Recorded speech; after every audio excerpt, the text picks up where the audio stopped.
சென்னை செம்மஞ்சேரியில் தமிழக முதல்வர் மு.க.ஸ்டாலின் ஆணைக்கிணங்க வெயிலின் தாக்கம் அதிகம் இருப்பதால் மக்கள் நலன் கருதி தாகம் தீர்க்கும் தண்ணீர் பந்தலை செம்மஞ்சேரி சுனாமி குடியிருப்பில் பஸ் நிலையம் அருகில் மக்கள் பயன்பாட்டிற்காக நீர்மோர் பந்தல் திறக்கப்பட்டது.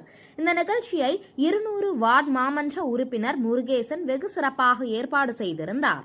இந்த நீர்மோர் பந்தலை திறந்து வைத்து மக்களுக்கு வழங்கிட சோழிங்கநல்லூர் சட்டமன்ற தொகுதி எம்எல்ஏ அரவிந்த் ரமேஷ் அவர்கள் திறந்து வைத்து மக்களுக்கு நீர்மோர், பழம் ஜூஸ் ஆகியவற்றை வழங்கப்பட்டது. இதில் பொதுமக்கள் ஆர்வத்துடன் ஏராளமானோர் கலந்து கொண்டு இந்த நீர்மோர் பழங்களை வாங்கி மகிழ்ந்தனர். இதில் பொதுமக்கள் ஆர்வத்துடன் ஏராளமானோர் கலந்து கொண்டு இந்த நீர்மோர் பழங்களை வாங்கி அனைவரும் உண்டு மகிழ்ந்தனர். இந்த நிகழ்ச்சியில் கட்சி நிர்வாகிகள், பொதுமக்கள் என ஏராளமானோர் கலந்து கொண்டு இந்த விழாவை சிறப்பித்தார்கள்.